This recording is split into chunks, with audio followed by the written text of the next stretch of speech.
So, based on these other videos, I bet you think you know where Solomon's temple is located, right? Well, I'll give you a hint. It's located on the side of his head.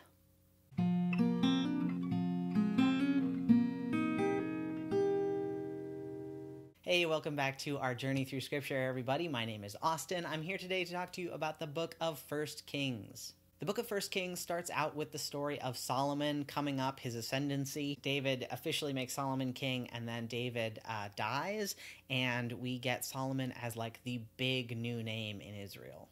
In chapter 3 of 1 Kings, we get the most famous story about Solomon.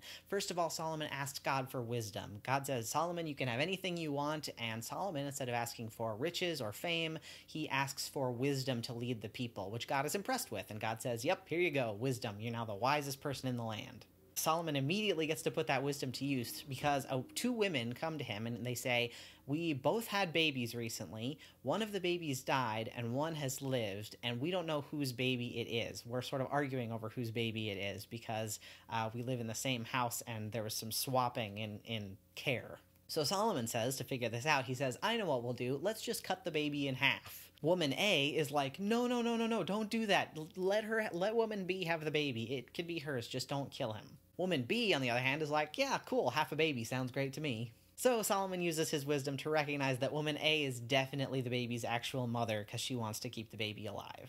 So the people are happy, everything's going good. And in chapter 5, Solomon says, all right, let's get start on building the temple, because God said that David's son would build the temple, and here I am, so let's build it. This all sounds great in theory, except for Solomon then forces labor on a bunch of the people of Israel. So the people who were not Israelite, so people that had lived in the land and were conquered, were basically put into slavery to build the temple and the king's palace. And the people of Israel, the actual Israelites, had to work 2 months of the year building these things. So like the people were not super happy about this, but the temple got built. In chapter 11, Solomon finally screws up. We knew it was going to happen. In a very Adam and Eve move, Solomon does something bad and his wives are blamed for it. So what happens is his wives are from all over the place. Chapter 11, verse 3 says, among his wives were 700 princesses and 300 concubines. And so, like, that's a lot of wives. And when we talk about something like biblical marriage, I would hope that we would ask if we mean biblical marriage like Solomon, or like David who had other wives, or maybe like Abraham who had other wives, like biblical marriage. When we say biblical marriage, do we really just mean marriage as it's been understood in the Western world since the 1850s? Let's just ask that question sometimes. But anyway, so Solomon, for his wives, builds altars to his wives' gods, and God of the Israelites, the real God, is not happy about that. So in response to that, when Solomon eventually dies, God raises up a man named Jeroboam to sort of lead part of the Israelites. So we've got two stories going on now concurrently throughout the rest of the history of Israel. We've got the people who follow Jeroboam, who are the northern tribes of Israel and will become what we think of as the kingdom of Israel. And then we've got the people who follow Solomon's son Rehoboam, who make up the southern part, the kingdom of Judah. So we've got the kingdom of Judah in the south, we've got the kingdom of Israel in the north. We are following two different leaders at this point. Interestingly, one of the reasons that Jeroboam sort of broke away from Solomon's son's leadership is because he said, hey, remember how your dad forced labor on us and it was really not great and we worked really hard? Could you maybe lighten up? And Rehoboam says, you thought my father was bad? I'm going to be even worse. So like this whole conscripted labor thing and the sort of like taking away from the resources of your people and your land in order to gain wealth, not great. So in chapters 12 through 16, we get these stories of sort of the descendants of these two kingdoms. We got the people in the north, we got the people in the south. And the kings of both the north and south, they're some good, some bad. One important thing that does happen, though, is that King Omri, who's one of the kings in the north, sets up a temple in Samaria. And so that's where the people in the north worship God, is in Samaria, and the people in the south worship God in Jerusalem. So those are your sort of two centrals of prayer, which is why in the New Testament, way later on, you've got the Jews against the Samaritans who believe worshiping happens in different places. So that's kind of the history of that. But then in chapter 16, we meet the worst king ever. His name is Ahab, and chapter 16, verse 30 said, Ahab did evil in the sight of the Lord more than all those who were before him. So, like, he's really the worst. Chapters 17 through 22 are the stories of Ahab and his wife Jezebel, who both worship another god, well, lots of other gods, but principally one god named Baal. So in chapter 17, God is really unhappy with this worship that's going on, and God sends a drought on the land through the prophet Elijah. Elijah runs into the wilderness because he's said that there's going to be a drought on the land, and nobody likes him very much for being the bearer of bad news. So he goes to live in the wilderness, and God sends ravens with food to feed him, which is like one of the best kids' Bible images, right? Ravens. Who doesn't want a raven friend? Then eventually God says that Elijah should go to a town called Zarephath, and he goes and he meets a widow who's there, and he asks, could I please have some food? And the widow says, I would, but I only have one little bit of meal left, and I was going to make one cake of grain for my son and I to eat before we die of starvation. Elijah says, fear not, please give me that little cake of food because I'm starving, but the oil and the meal that you have to make these grain cakes, they're not going to run out until the drought does, so you're going to be okay. So Elijah lives with the widow and the widow's son, but later on the son gets really, really sick. Chapter 17, verse 17 says, after this, the son of the woman, the mistress of the house, became ill. His illness was so severe that there was no breath left in him. So the widow gets really mad at Elijah and basically says, like, this is your fault. You brought this on us. Why would you come here and bring this on us? And Elijah takes the boy and takes him to his room. Verse 21 says, then Elijah stretched himself upon the child 3 times and cried out to the Lord, O Lord my God, let this child's life come into him again. And the Lord listened to the voice of Elijah, and the life of the child came into him again, and he revived. Now, I love this story because when I was growing up, we always just read this as Elijah bringing somebody back to life, which is like a great miracle, right? But when I was in seminary, my Hebrew professor, we were reading this one day, and he said, isn't it interesting that we hear that the child's, that there was no breath left in him, right? Which is not a normal way that people say he died. That's like a really weird way of phrasing it in the Hebrew. And then later on, Elijah stretches his body over the boy 3 times, which we never really ever see again. And then he gets his breath back. And so my Hebrew professor was like, this could be a great miracle, and that's a totally legit way to read it. But it also could just be Elijah doing CPR. Like, this could just be ancient CPR, that he's sort of like pumping this boy's breath back into him, right? And like, just like you do with any sort of normal CPR work. And I really like that visual that, like, it could just be ancient medicine at work here. But however you read it, I think it's a really interesting passage. So the boy is fine, Elijah brings him down to his mother, and everybody's happy, and it's great.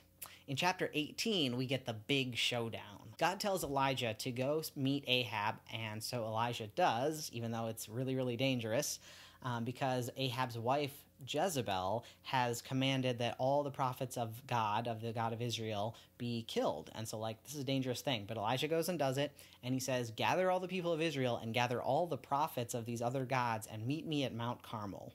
Once they get there, Elijah says, we're going to build 2 altars. I'm going to build an altar to God, you're going to build an altar to Baal, and we'll see which one lights on fire first.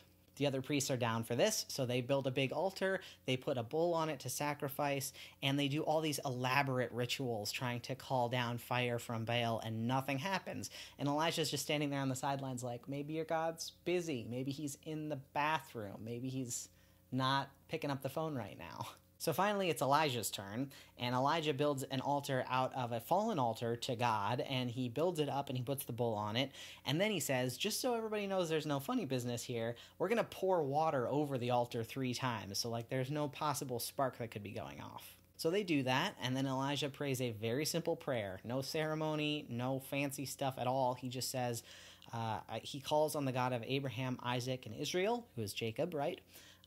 And God sends down fire that burns up not only the sacrifice, but the entire altar, like the wood and the stones and even the water that was in a pit underneath the altar. So, like, it was a big fire. And in response to that, Elijah basically says, I was right, and then he kills all the other prophets. In response to this giant defeat, Jezebel sends Elijah a message saying, I'm going to kill you, like in the most threatening language possible. And so chapter 19 is where I want to spend a minute, because I think it has something for us about mental health. So Elijah flees for his life. He flees to a place called Beersheba, which is in the southern country in Judah. So like he's just barely crossing the sort of county line there between the 2 kingdoms.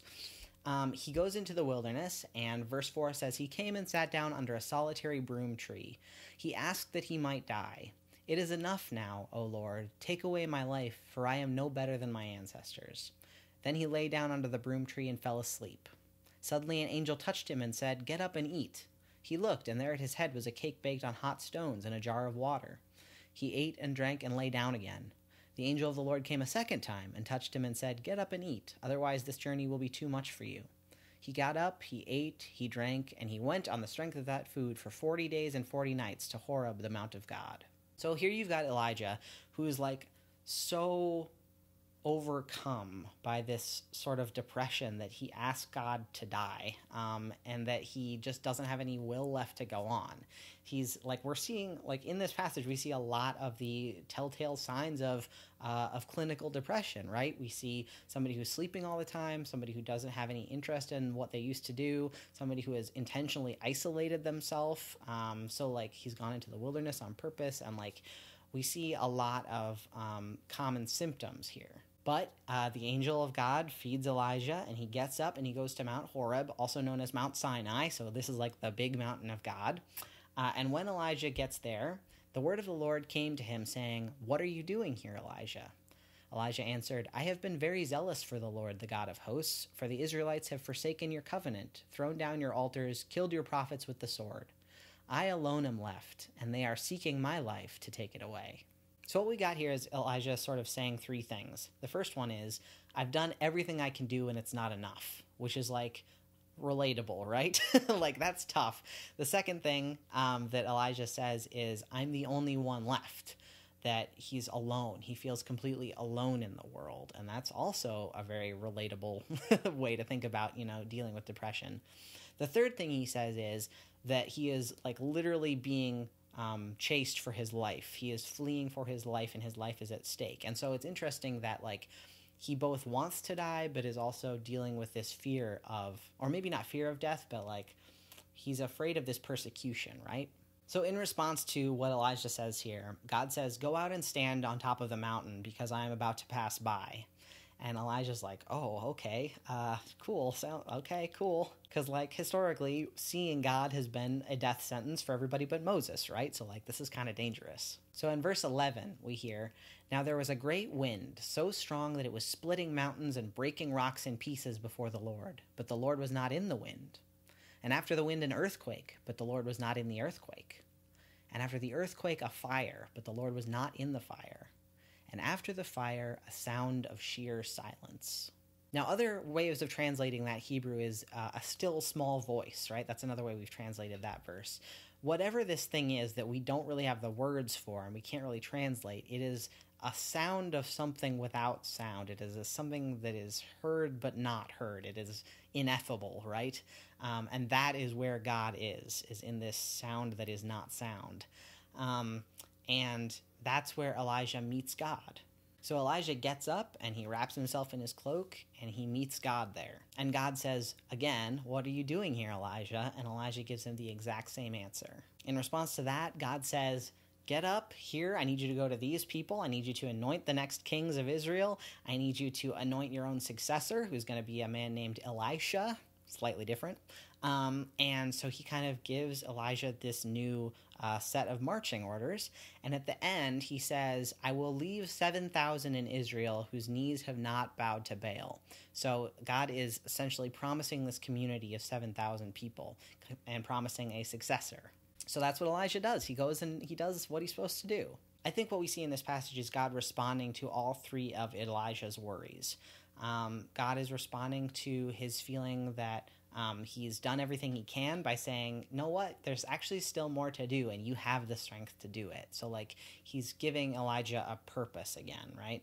Second thing God is doing is showing up and being with Elijah in that moment. In the moment when he feels most alone, that is where God is. And not only that, but God provides a community with these 7,000 extra people, right, who are going to be the new community. And God provides Elijah with Elisha, this new person that he's going to train. So, like, again, giving purpose and giving community. Lastly, God gives Elijah the sort of knowledge that the people who are persecuting him are not going to win forever. God sort of gives this little litany of like, these are the people that are going to die because these new people are going to come up. And that sense of like, these people that are persecuting you are not going to do it forever is another sort of like seed of hope, I think, for Elijah.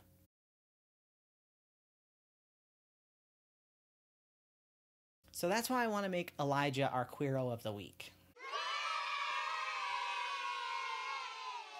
Because I think a lot of us in LGBTQ plus communities deal with mental health issues like depression, and a lot of it does stem from things like loneliness and lack of community for a lot of us, especially if you can't be out.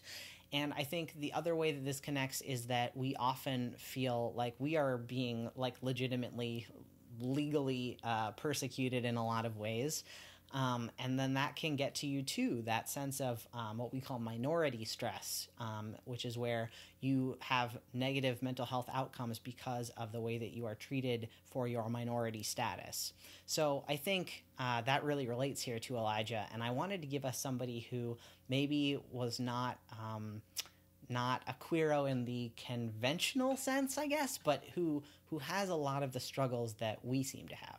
So that's kind of where First Kings ends, is Ahab dies, and there's new kings coming up in both the northern kingdom of Israel and the southern kingdom of Judah. We've got the new prophet in Elisha coming up, right? So that's kind of where we're going to leave it.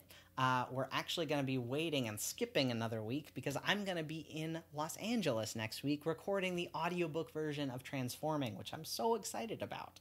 So, no Journey Through Scripture next Wednesday, but the Wednesday after, we're going to look at 2 Kings, which is where we get to meet Elisha who sets bears on people because he's insulted for being bald, which, like, kind of also a little bit relatable, to be honest. But anyway, 2 Kings is going to be awesome. Many thanks to Eva and Leah and David, who are all new Patreon patrons. If you want to go to the Patreon page to support my work, you support things like making these videos and subtitling them and getting me to California to record an audiobook. So way cool. You get a lot of cool perks over there. So if you go to patreon.com/AustinLionheart, you can find all my stuff there. So I'll see you back here on September 19th, everyone. Thanks for being here, and keep reading.